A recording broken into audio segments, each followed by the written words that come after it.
Hi, I'm Matthew from Georgia Tech, and today I'm very excited to share with you some work of mine on the topic of cut separation using facial reduction and lifting techniques. This talk will be structured as follows. I'll first introduce the motivation and what led to this work.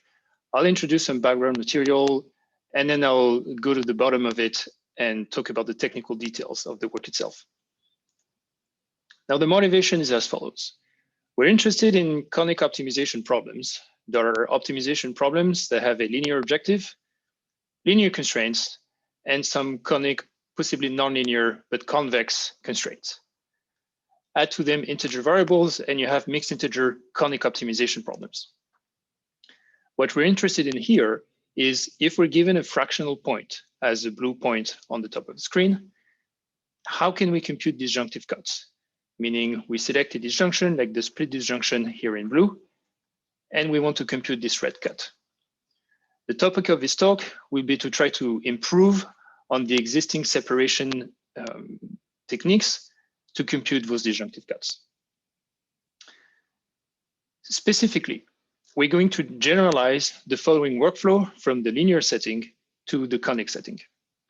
In mixed integer linear problem, if we're given an LP relaxation with linear constraints and non-negative variable, and a fractional point x bar, where some of the coordinates are basic, some of the coordinates are non-basic. This is to simplify, but you could also have variables that they're upper or lower bounds if you've been branching. What's common to do is to project out the non-basic variable, or all the variables that are at their upper or lower bound, and build a reduced cut generating linear problem. We solve that reduced CGLP, and then we apply a trivial lifting to get a valid disjunctive cut. This is a workflow that we're trying to generalize here to the nonlinear conic setting. Now, in mixed integer conic, we still have those linear constraints, but now we have potentially nonlinear conic constraints denoted by X belongs to this cone K. And we're not going to have bases, but we're going to have faces. And I'll explain what this is afterwards. These essentially mean that we have some of the nonlinear constraints that are active in a sense. Once we find these, we can apply facial reduction technique to get a reduced cut generating conic problem, which is the conic equivalent of the CGLP in the linear setting. Once we've solved this reduced CGCP, we will apply a conic lifting to get a valid disjunctive cut. And this workflow on the right is effectively a generalization of the classical pipeline on the left from the linear setting to the nonlinear conic setting. The main contribution of these works are going to be as follows. I'm going to present a novel separation procedure that works by identifying the active conic constraints at the point that we're trying to separate, use that to perform a facial reduction step and get a reduced cut generating conic problem. From there, and from the solution that reduces CGCP, we can apply a sequence-independent conic lifting to recover a valid cut. This effectively generalizes the well-known workflow of projecting a CGLP onto the support of the fractional point, followed by the trivial lifting in the mixed integer linear programming setting. If we look at mixed integer conic instances from the cblib library, this technique that I've described is applicable at the root node in 95% of instances. In fact, we see that it can reduce the number of nonlinear constraints by up to 80%, and it typically leads to a reduction in size of the CGCP by about 25%. More astonishingly, the reduced CGCP, in fact, is a linear problem in over half of the instances. And I'll explain to you why this is happening and where all this is coming from. Now, to do that, I'll need a little bit of background material, and I'm mostly going to need 3 ingredients, the first of which are cones and faces. Now, faces are essentially a generalization to nonlinear convex sets of what you would be familiar in the polyhedral case with extreme points and facets. So if you look at the picture on the right, you have a second order cone or a Lorentz cone in dimension 3. Now the faces of this cone are the apex or the singleton 0, each of these extreme rays, which is a one-dimensional face, and then the cone itself of dimension 3. More generally, if you have a convex cone, all of its faces are also going to be convex cone. And one particular class of faces are called exposed faces, which are faces that are described by the intersecting the cone K with the orthogonal of the dual ray Z, where Z belongs to the dual cone K star. And if all faces are exposed, then we say that K is facially exposed. And in particular, the second order cone is a facially exposed cone. The second ingredient I'm going to use is called facial reduction. It's a technique that was proposed as early as the 80s, so more than 40 years ago now, and is typically used to deal with ill-posed problems for conic problems. As far as I'm aware, I haven't seen it being used for the specific purpose of generating cuts. So this would be a novel application of this facial reduction step that I have seen a lot of theoretical interest, but not as much practical implementations and developments. So if we're given a conic problems, so we have the primal and dual pair here in standard form. And if we can show that for the particular constraints that we have, then any feasible point X lies not only in the cone K, but in one of its face F, then we can essentially replace K with F and K star with F star. And F star is a dual cone of F. Recall that F is itself a cone. Now, doing this doesn't change the primal solution. It doesn't change the primal objective value, but it does modify the dual problem. And when the original primal dual pair was ill-posed, then this facial reduction step can help improving the numerics and improving the solution of these problems. The last ingredient I'm going to use is called lifting. And rather than giving you equations, I'm just going to show what it looks like in practice. So say you have a high dimensional set P and a point X bar here in red that you want to separate from P. And it just so happens that X bar has one of its coordinates that is at 0. One thing you can do is consider a lower dimensional restriction of P in the X space such that X3 is equal to 0, which is denoted by this triangle here. Now in this space, you might be able to generate a seed inequality, which is valid for this lower dimensional restriction, but of course might not be valid for the whole set itself. What lifting does is it takes this initial seed inequality and makes it valid for the original P. There's an overwhelmingly large literature on lifting inequalities in mixed integer programming, so I will not claim that I can survey it all here. I've selected a few references. Some of them have to do with the MILP setting and specifically dealing with disjunctive cuts. And some of these are based on establishing theoretical frameworks for lifting in nonlinear settings, whether they're function-based or conic-based.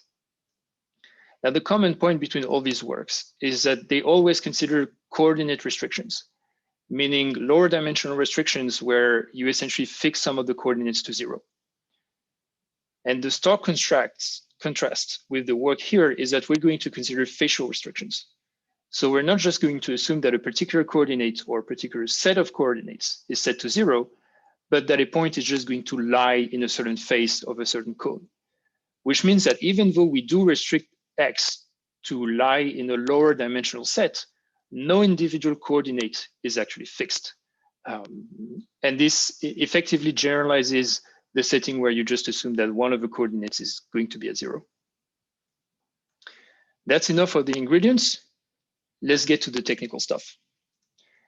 So we consider a setting where we have a mixed integer conic problem, linear constraints, equality constraints, conic constraints, and then some of the variables are integer. And we're given a fractional point X bar, and I'm going to assume for the rest of this talk that this point X bar lies in the face of the cone K. This effectively means that some of the conic constraints are active. Now, this is automatically the case if you are at the root relaxation of your problem and you've used an interior point solver to get this point X bar. And finally, we're given a disjunction, for instance, a split disjunction, and we want to generate a cut based on this disjunction. Now, the things I'm going to present have been studied in the literature to some extent.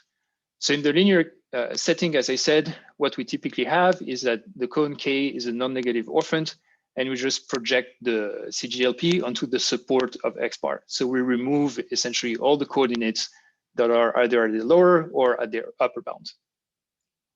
In 2005, Chesik and Iyengar looked at a similar setting, but for nonlinear cones. However, they only projected out linear constraints. So the nonlinear part of the problem remained unchanged. And in some recent work that I carried out with Andrea Lodi and Juan Pablo Vilma, what we showed is that you can extend that to projecting onto the conic support, which in the present context would be equivalent to requiring that the face F here is restricted to singleton 0. Now, what we're going to do here is to take an arbitrary convex cone K and consider arbitrary faces of that cone. And this is going to generalize everything that's that these references have looked into. So the main computational tool that I'm going to use for this expose is called the membership conic problem. It asks whether the point X bar can be written as a convex combination of one point in the left disjunction and one point in the right disjunction. So we have X and Z, and we're essentially trying to represent X bar as a convex combination of Y and Z up to some scaling. And what is interesting here is that if you look at these three constraints, Y is in the cone, Z is in the cone, and Y plus Z is equal to X bar. Well, it's fairly easy to show that this implies that both Y and Z lie in the same face as X bar does, which means we can apply facial reduction and get a reduced membership conic problem. The only difference is that we replace the original cone K with its face for both the constraint in Y and the constraint on Z. Now, if we have a non-irreducible cone K, so if K is a product of multiple cones, then we can do this facial reduction for every single conic component in K. If we take the joule of that, we have the cogenerating conic problem, or CGCP. Now, the original CGCP reads like this. You have essentially, you're working in the space of Farkas multipliers for each of the disjunctive terms. And what we're trying to do is find an inequality that is valid for each of the disjunctive terms, and that is as violated as possible. Now, the reduced CGCP would be the joule of the reduced membership problem. And the only difference is that we've replaced K star with F star here. And that's the only difference. But it's a big difference. Now, first of all, we can always normalize this reduced CGCP as we studied it before for the original one. More importantly, if your original cone is a non-negative orphant and you take F to be the singleton 0, this whole thing reduces to the MILP setting where you're projecting the CGLP onto the support of the fractional point X bar. So we are indeed generalizing what we're doing in the linear setting here.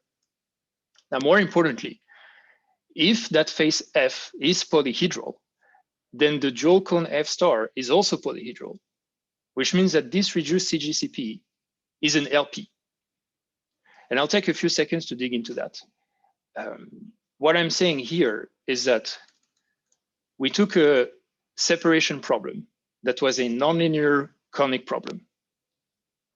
And by applying the facial reduction technique on the membership problem and taking the joule, we've reduced that nonlinear problem to potentially a linear problem, which means you can use the simplex algorithm, you can use polyhedral theory to study the feasible set of this problem, et cetera, et cetera. And of course, we can only hope that by having an LP, it's going to be much faster to solve than if we had had a nonlinear problem.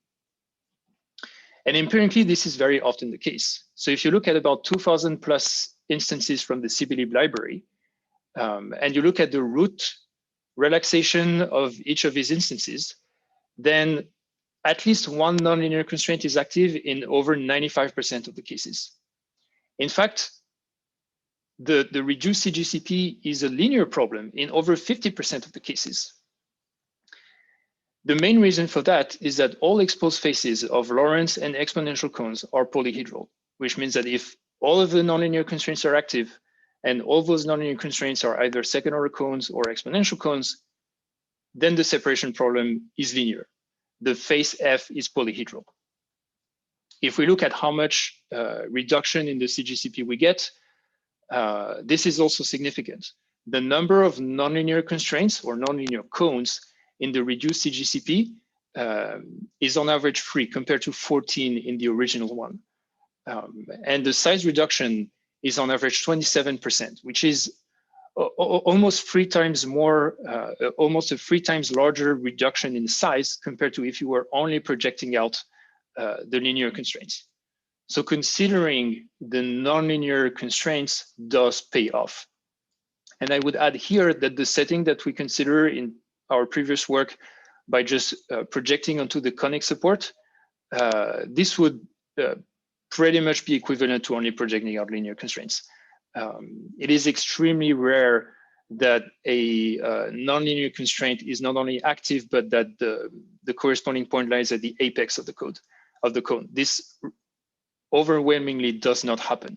So really, the difference between these two columns is brought by considering the facial reduction and the facial structure, not just the conic support.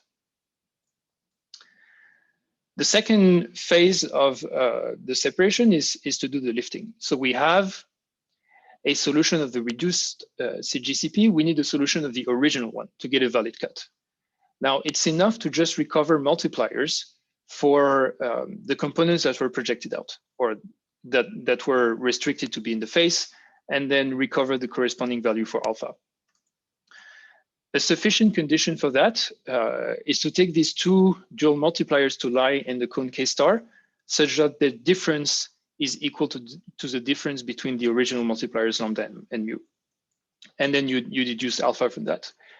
It essentially reduces to finding a dual multipliers lambda tilde such that it's in the intersection of two cones that are just translated versions of the K star. This is always possible to do so when K is a proper cone, which means that we can always lift and get a valid cut. There is a caveat, and a big caveat, which is that by doing so, we increase the objective value of the CGCP solution, which means that we may not get a violated cut anymore. And this is something that we have to deal with when doing this lifting. So what we can do is extend the approach that was presented in our previous work together with Andrea and Juan Pablo, and consider this lifting problem, where the feasible region is taken to be the conditions under which a lifted cut is valid, and we minimize a linear objective that ensures that the cut is not trivially dominated by another one. This lifting problem decomposes for every conic component, and so it's sequence independent. The caveat here is that because the point X bar is not equal to 0 in the general case, then by just doing that, we might get a non-violated cut, and we have to deal with that. Now, one possibility is to add a constraint that prevents the objective value from increasing too much, but it might break feasibility, and so typically we will want to relax that a little bit. We might also change the objective, take into account essentially penalizing this term in the objective to encourage recovering violated cuts from the lifting. But this is still an open question and some area on which I'm currently working. Geometrically, the lifting would look like this. So you have a first cone and you intersect it with another cone. And if you pivot a little bit, you see that there is this region at the intersection of the two cones where the solution is most likely going to lie. And of course, if you go too much deeper in there, you might end up violating or not violating the cut when recovering a valid inequality because you've gone too far in the direction of X bar and you've increased the objective value too much for the CGCP. So to wrap up, today I've presented a new separation procedure that takes advantage of facial reduction to produce a reduced CGCP together with some sequence independent conic lifting to recover valid cut. And this effectively generalizes the reduced support and then lifting setting that we have in MILP. This is extremely useful in practice. It's applicable in most of the instances in CBLib, and in the majority of instances, we can reduce the CGCP to be an LP and not just a linear, nonlinear problem. There are several open questions for works. The the one that are mostly focused right now is to better understand this conic lifting and how it influences the quality of the recovered cut. But there are other questions such as cut strengthening, looking at the computational behaviors in terms of numerics, time, gap close, etc., and trying to integrate it with the auto approximation algorithm. Now, I would say that I encourage everybody to work on studying the facial structure of cones, on developing facial reduction techniques, because these are ingredients that can be used also for separating cuts in the mixed integer conic setting. And with all that, I thank you for listening, and I look forward to answering any of your questions.